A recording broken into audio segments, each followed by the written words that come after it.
લીંબડીના શિયાળી ગામે ભાજપની સભામાં થયો દેખાડો। રાજકોટ લોકસભાના ઉમેદવાર પરસોત્તમ રૂપાલાની પાણી પીલા સામે ક્ષત્રિય સમાજ દ્વારા પાર્ટ 2 ચલાવવામાં આવી રહેલ આંદોલન દિવસે ને દિવસે ઉગ્ર સ્વરૂપ ધારણ બનતું જાય છે।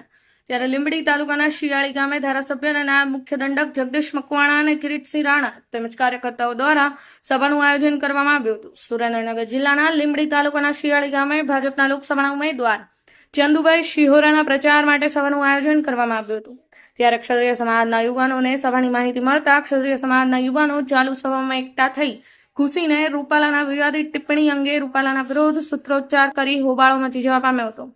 ઉલ્લેખનીય છે કે હાલમાં રૂપાલાના વિવાદિત ટિપ્પણીને લઈ ઠેર ઠેર ક્ષત્રિય સમાજ દ્વારા વિરોધ કરવામાં આવી રહ્યો છે।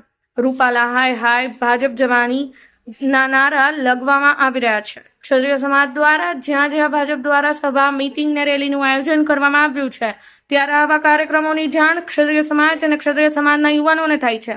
ત્યારે જે સ્થળે કાર્યક્રમ યોજાતા હોય ત્યાં ભાજપનો વિરોધ પ્રદર્શન કરવા પહોંચીને હોબાળા સાથે સૂત્રોચ્ચારના નારા લગાવી કાર્યક્રમો રદ કરવામાં આવ્યા છે તો કેટલાક સ્થળોએ ચાલુ કાર્યક્રમો બંધ કરી દેવામાં આવી રહ્યા છે। શિયાળી ગામે જાહેરમાં સભા ચાલી રહી હતી ને વઢવાણના ધારાસભ્ય અને મુખ્ય નાયબ દંડક જગદીશ મકવાણાના ઘર આંગણે રૂપાલાનો વિરોધ પ્રદર્શન કરવામાં આવતા થોડી વાર માટે સન્નાટો છવાઈ ગયો હતો। આ કાર્યક્રમમાં ધારાસભ્ય કિરીટસિંહ રાણા સહિત ભાજપ પક્ષના પદાધિકારીઓ હોદ્દેદારો અને કાર્યકર્તાઓ ઉપસ્થિત રહ્યા હતા। બ્યુરો રિપોર્ટ સમય 24 ન્યૂઝ।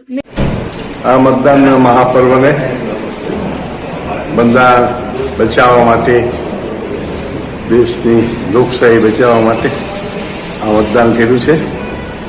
દેશને પણ તાલુકા અને જિલ્લાને પણ અપીલ કરું છું એક પ્રભારી તરીકે કે બહુ જ મોટી સંખ્યામાં મતદાન કરી અને આ દેશના બંધારણને બચાવે।